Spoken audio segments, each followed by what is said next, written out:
Hello students, I welcome all of you in Kenis Educare. Today we are learning about HCF and LCM. ये आपका chapter है HCF and LCM.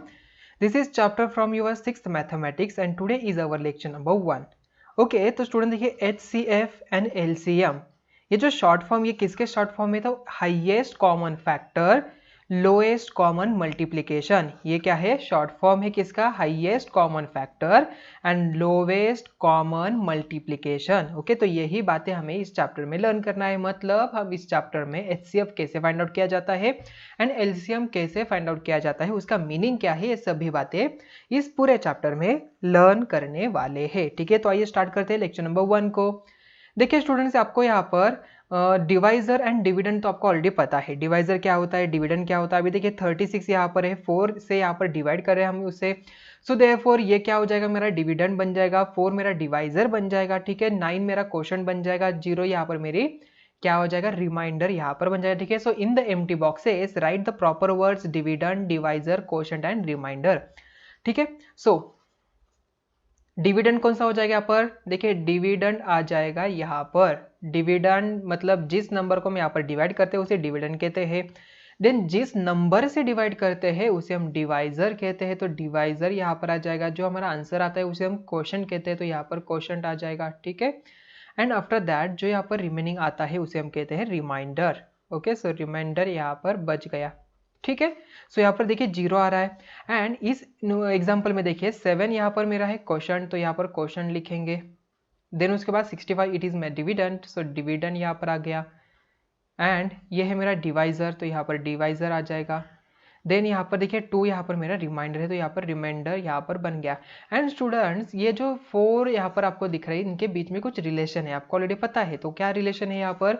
सो हमें already पता है इसका formula, dividend is equal to divisor multiply by quotient plus remainder. ये होता है फॉर्मूला किसका? डिविडेंड का. ये ऑलरेडी अपने प्रीवियस स्टैंडर्ड में लर्न किया है. ठीक है, सो देखिए व्हेन वी डिवाइड 36 बाय 4, जब हम यहाँ पर 36 को डिवाइड करते हैं 4 से, द रिमाइंडर इज 0.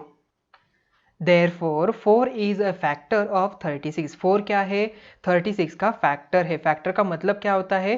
अगर हम किसी नंबर को डिवाइड करते हैं, रिमाइंडर यहाँ पर 0 आता है, मतलब वो नंबर कंप्लीटली डिविजिबल होता है बाय दैट नंबर, तो उसे हम क्या कहते हैं? Factor of that number.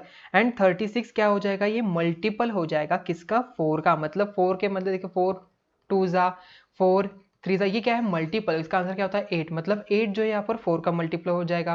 12 का यहाँ पर 4 का मल्टीप्लाई हो जाएगा. उसी तरह यहाँ पर 36 भी क्या है? मल्टीपल है किसका? 4 का. मतलब 36 इज डिविजिबल बाय 4 यहाँ पर हो जाएगा. ठीक है, तो देखिए फिर से हम यहाँ पर देखते हैं 4 is factor of 36. Why it is factor of 36? Because when we divide 36 by the 4, the remainder will be 0. अगर यहाँ पर रिमाइंडर 0 आता है, मतलब so what we conclude that so 36 is completely divisible by 4 होता है. ठीक है, so therefore 4 is factor of 36 and 36 is multiple of किसका मल्टीपल है ये? so 36 it is multiple of 4. okay, सो अभी देखिए सेकेंड में व्हेन वी डिवाइड 65 बाई 9, जब हम 65 को डिवाइड करते हैं बाई 9 से, द रिमाइंडर इज नॉट 0. मतलब 65 it is not completely divisible by 9. इसका मतलब क्या हो गया? 9 is not factor of 65. Also we can say that 65 it is not multiple of 9. 65 it is not completely divisible by 9 से होता है. ठीक है, अभी देखिए 36 के फैक्टर्स हमने यहाँ पर लिख दिए, 48 के फैक्टर्स यहाँ पर लिख दिए. ऑलरेडी आपने फैक्टर्स चैप्टर ये लर्न किया था प्रीवियस स्टैंडर्ड में, आपको ऑलरेडी पता है फैक्टर्स कैसे निकाले जाते हैं. ठीक है, सो 36 के फैक्टर्स मैंने यहाँ पर लिख दिए. फैक्टर्स ऑफ 48 यहाँ पर हो जाएगा. इसमें कॉमन क्या होता है? 1 एंड वो नंबर ऑलरेडी होता ही है. देन 1 एंड देखिए ये 48 यहाँ पर है, तो ये ऑलरेडी होने वाले हो. ठीक है, मतलब किसी भी नंबर के एटलीस्ट 2 फैक्टर्स तो होते हैं, उसमें 1 एंड वो खुद नंबर होता है. ठीक है, अगर यहाँ पर वो number 1 and only that number से डिविजिबल हो तो उसे हम क्या कहते हैं? प्राइम नंबर कहते हैं. ठीक है, सो 36 यहाँ पर देखिए फैक्टर्स ऑफ 36, एंड जो नंबर के जिसके फैक्टर्स यहाँ पर 2 से ज़्यादा होते हैं उसे हम क्या कहते हैं? कंपोजिट नंबर्स कहते हैं. ये कंसेप्ट ऑलरेडी हमने लर्न किया था इन प्रीवियस स्टैंडर्ड में. ठीक है, प्राइम नंबर, कंपोजिट नंबर्स क्या होते हैं. देन 36 के फैक्टर्स देखिए 1 होगा, ये नंबर 2 से भी डिविजिबल है, ये नंबर 3 से भी डिविजिबल है, 4 से भी है, 6, 9, 12, देन 18 एंड 13 ये इन सभी नंबर से ये डिविजिबल है। देन फैक्टर्स ऑफ 48 के फैक्टर्स देखिए 1, 2, 3, 4, 5, यहाँ पर 6 है, 8 है, देन 12 है, 16, 24 एंड 48। तो राइट द कॉमन फैक्टर्स, मतलब ये जो फैक्टर्स हमने लिखे हैं इनमें से कॉमन फैक्टर्स कौन कौन से हमें यहाँ पर लिखना है। देखिए 1 यहाँ पर कॉमन दिख रहा है तो हम यहाँ पर 1 लिखते हैं। देन 2 भी यहाँ पर दिख रहा है तो 2 भी यहाँ पर आ जाएगा। 3 भी यहाँ पर है तो 3 भी आ जाएगा। देन 4 भी यहाँ पर कॉमन है तो 4 आ जाएगा। देन 6 है तो 6 आ जाएगा यहाँ पर। देन उसके बाद 12 है तो 12 आ जाएगा यहाँ पर, ठीक है। देन उसके बाद कौन सा नंबर है क्या कॉमन नहीं है, ठीक है। सो राइट द कॉमन फैक्टर्स, तो 1, 2, 3, 4, 6 एंड 12 हमने यहाँ पर इन सभी के कॉमन फैक्टर्स यहाँ पर लिख दिए, ठीक है। देखिए स्टूडेंट्स, मैंने ऑलरेडी आपको ये जो चैप्टर था आपका नेम जो है इसके ये जो शॉर्ट फॉर्म यहाँ पर उसके फुल फॉर्म मैंने ऑलरेडी आपको बता दिया है। HCF क्या होता है, हाईएस्ट कॉमन फैक्टर, मतलब ये समथिंग रिलेटेड टू फैक्टर्स है। And lowest common multiplication, multiple यहाँ पर हो जाएगा, मतलब ये मल्टीपल के रिलेटेड है। जैसे कि यहाँ पर देखिए हमने फैक्टर्स देखा, देन मल्टीपल भी देखा क्या होता है, उसका मीनिंग हमने अंडरस्टैंड कर लिया। तो ये फैक्टर एंड मल्टीपल का ही यहाँ पर कुछ तो रिलेशन है HCF एंड LCM में, आइए हमें उसे अंडरस्टैंड कर लेना है, ठीक है। सो नेक्स्ट कंसेप्ट है यहाँ पर first one, highest common factor, जिसे हम शॉर्ट में HCF भी लिखते हैं, ठीक है। इसका फुल फॉर्म क्या है, हाईएस्ट मतलब सबसे बड़ा, कॉमन मतलब अभी देखिए कॉमन मतलब यहाँ तो कोई 2 चीजें हम यहाँ पर कंपेयर करते हैं, ठीक है। कॉमन निकालने के हमें यहाँ पर एटलीस्ट 2 तो होना ही चाहिए। कॉमन फैक्टर, फैक्टर हमने देखा अभी, फैक्टर क्या होता है, उस नंबर से वो नंबर कंप्लीटली डिविजिबल होता है। देन HCF इसका शॉर्ट फॉर्म हो जाएगा HCF, क्या है full form, highest common factor. Repeat with me, highest common factor. तो स्टूडेंट देखिए अभी हम यहाँ पर एक एग्जाम्पल देखते हैं। एग्जाम्पल है, my aunt has brought 2 ribbons of different colours, one of 12 meters long and the other is 18 meters. Both the ribbons have to cut into pieces. हमें क्या करना है, दोनों भी रिबन्स यहाँ पर कट करना है into pieces of the same length, okay, same length के यहाँ पर कट करना है।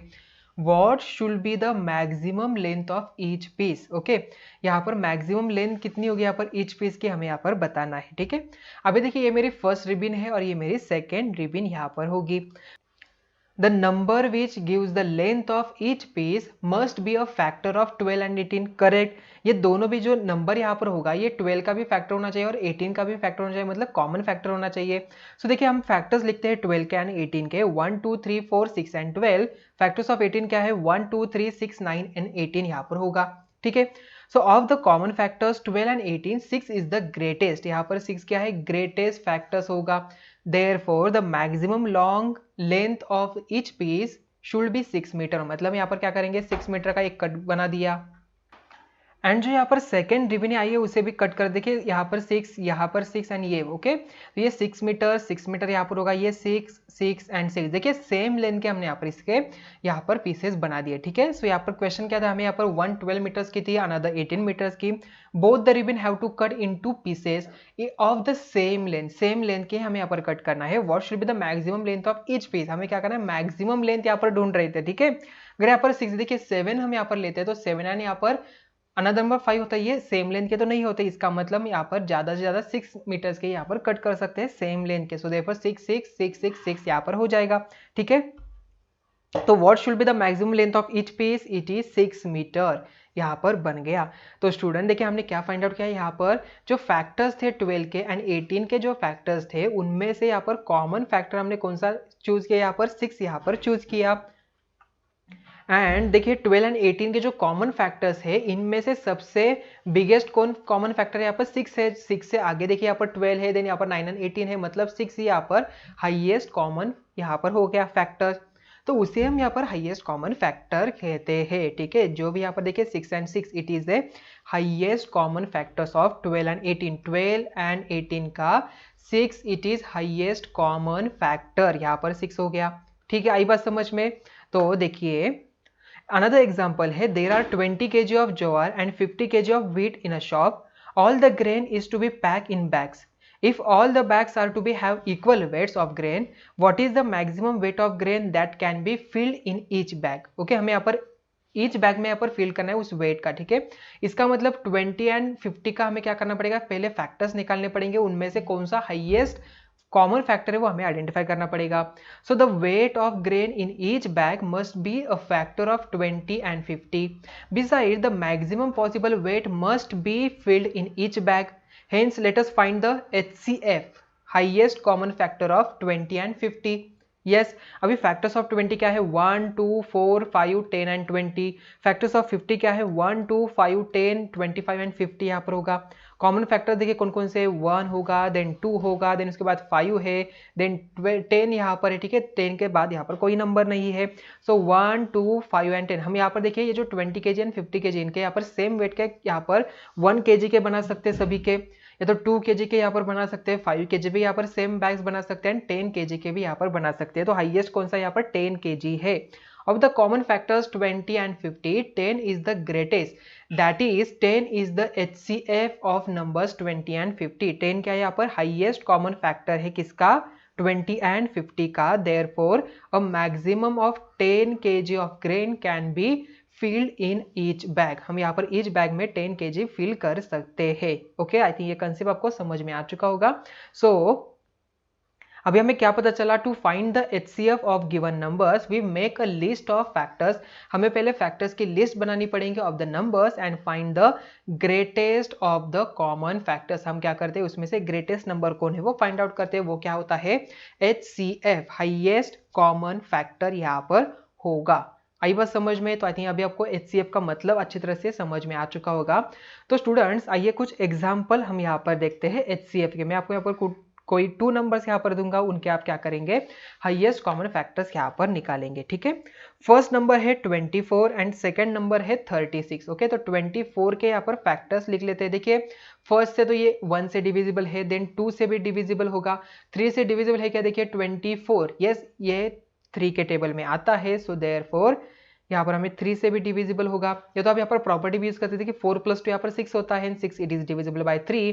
देन 4 से भी ये डिविजिबल है, 5 से डिविजिबल नहीं होगा, 6 से डिविजिबल है क्या देखिए यस यहाँ पर 6 से भी डिविजिबल होता है. देन उसके बाद 7 से डिविजिबल है नहीं, देन 8 से डिविजिबल है यस 8 से भी यहाँ पर डिविजिबल होता है. 8 के बाद देखिए 9 से डिविजिबल है क्या नहीं, 9 से डिविजिबल नहीं है. 10 से डिविजिबल है क्या नहीं, 10 से भी डिविजिबल नहीं है. 11 से भी नहीं, देन 12 से डिविजिबल होगा. देखिए 24 का हाफ यहाँ पर 12 होता है, मतलब उसके आगे कोई नंबर यहाँ पर इसका डिविजिबल नहीं होगा. देन लास्ट यहाँ पर 24 आ गया. ठीक है तो ये सभी बन गए 24 के फैक्टर्स. अभी 36 के फैक्टर्स हम देखते हैं. देखिए यहाँ पर 1 होगा, देन उसके बाद 2 होगा, 3 भी होगा, देन 4 भी होगा, 5 नहीं होता है, 6 हो जाएगा, 7 नहीं, 8 हो सकता है क्या देखिए यस 8 भी यहाँ पर नहीं होगा. देन उसके बाद देखिए 8 के बाद 9 भी यहाँ पर हो सकता है इसका डिविजिबल, बिकॉज 6 + 3 यहाँ पर 9 होता है, 9 it is divisible by 9. So therefore ये 9 से भी डिविजिबल है. देन उसके बाद 10 से होता है क्या नहीं, 11 से भी नहीं, 12 से देखिए 12 से होता है कि यस 12 से डिविजिबल है. आफ्टर दैट 13 से देखिए 13 से डिविजिबल है या नहीं, यस ये 13 से डिविजिबल नहीं है. देन उसके बाद 14 से देखिए अभी 36 का हाफ क्या होता है, 36 का अगर हम हाफ निकाले 2 1 जा 2 8 जा 18 होता है. इसका मतलब हमें यहाँ पर 18 तक जाना पड़ेगा. अभी देखिए 13 है, देन 14 से डिविजिबल है क्या नहीं, 14 से भी नहीं है, 15 से भी नहीं, 16 से है क्या नहीं, 16 से भी नहीं. देन लास्ट यहाँ पर 18 से डिविजिबल होगा. 18 के बाद ये 36 से डिविजिबल होगा. इन सभी में देखिए यहाँ पर कौन सा हाईएस्ट कॉमन फैक्टर होगा, तो 12 it is the highest common factors in between both these two number 24 and 36. So therefore HCF of 24 and 36 क्या होगा यहाँ पर HCF of 24 and 36 यहाँ पर होता है 12. ठीक है सो आई थिंक ये क्वेश्चन आपको समझ में आ चुका होगा. तो आइए एक अनदर एग्जाम्पल हम देखते हैं. तो स्टूडेंट्स आइए अभी देखते हैं नेक्स्ट एग्जाम्पल. नेक्स्ट हम लेते हैं यहाँ पर 30 and 48 यहाँ पर लेते हैं. ठीक है तो सबसे पहले 30 के फैक्टर्स हम यहाँ पर लिखते हैं. तो 30 के फैक्टर कौन कौन से 1 होगा, 2 भी है, 30 इज डिविजिबल बाय 3 से भी होता है. देन उसके बाद 5 होगा, देन 6 है. आफ्टर दैट कौन सा नंबर हो सकता है देखिए यहाँ पर 6 के बाद यहाँ पर 10 आ जाएगा, देन 15 एंड उसके बाद 30. ठीक है सो 1 2 3 5 6 10 15 एंड 30 ये सभी फैक्टर्स है किसके 30 के। ओके, मतलब 30 ये मल्टीपल है किसका 1 का, 2 का, 3 का, 5 का, 6 का, 10 का, 15 का, यानी 30 का। नेक्स्ट नंबर यहाँ पर 48 है, तो आइए 48 के फैक्टर्स यहाँ पर लिखते हैं। तो 1 से डिविजिबल है, 2 से भी होगा, देन 3 से भी होगा, 4, 6, 8 से भी डिविजिबल है, 12 से है, 16, देन 24 एंड लास्ट यहाँ पर 20। यहाँ पर देखिए 24 के बाद यहाँ पर 48 ही होगा, ठीक है, बिकॉज 24 ये 48 का हाफ होता है। सो 24 के बाद यहाँ पर 48 आ जाएगा। तो हम यहाँ पर आइडेंटिफाई करने देखिए कौन कौन से कॉमन फैक्टर्स यहाँ पर है। तो आइए हम यहाँ पर इसे मार्क कर लेते हैं। सो देखिए 1 यहाँ पर कॉमन फैक्टर है, 2 है, देन उसके बाद 3 है, आफ्टर दैट 6 है, 6 के बाद देखिए कौन सा यहाँ पर कॉमन फैक्टर है, क्या 10, 15 एंड 30 में से यहाँ पर कोई नहीं है, मतलब सबसे बिगेस्ट। अगर हम यहाँ पर देखते हैं, देखिए यहाँ पर 6 यहाँ पर सबसे हाईएस्ट कॉमन फैक्टर है। So what is the HCF of 30 and 48 क्या है इसका 6 यहाँ पर कॉमन फैक्टर होगा, हाईएस्ट कॉमन फैक्टर। देखिए यहाँ पर कॉमन फैक्टर 1 है, 2 है, 3 एंड 6 है, इनमें से 6 यहाँ पर सबसे बिगेस्ट वन है। So therefore highest common factor क्या होगा यहाँ पर 6 होगा, ठीक है। सो आई थिंक इक्वेशन आपको समझ में आ चुका होगा। तो स्टूडेंट्स यहाँ पर ही हमारा लेक्चर नंबर 1 हम यहाँ पर ही एंड करें। तो आज के इस लेक्चर में हमने क्या कंसेप्ट लर्न किया, आज के लेक्चर में हमने देखा फैक्टर्स क्या होता है, देन मल्टीपल क्या होता है, HCF मतलब हाईएस्ट कॉमन फैक्टर भी हमने कंसेप्ट, इसकी कंसेप्ट यहाँ पर लर्न की, हाईएस्ट कॉमन फैक्टर कैसे आइडेंटिफाई किया जाता है, ठीक है। तो सभी कंसेप्ट आपको समझ में आ चुकी होगी। तो मिलते हैं नेक्स्ट वीडियो में, थैंक यू।